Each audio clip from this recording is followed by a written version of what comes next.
1990 senesinde profesyonel olarak şömine sektöründe hizmet vermeye başlayan Çağlar Şömine, her geçen gün kendini yenileyen ve müşteri memnuniyeti odaklı çalışmalarıyla alanında öncü firma olarak çalışmalarını sürdürmektedir.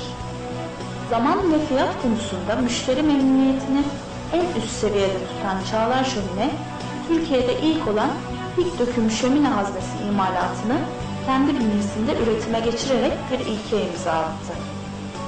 Sizlerden gelen talep ve istekler doğrultusunda uzman kadro ve teknik ekipmanlarıyla çalışmalarını devam ettirmektedir. Türkiye genelinde İzmit, İstanbul ve Muğla'daki showroomlarında ürünlerini müşterilerine sunmaktadır.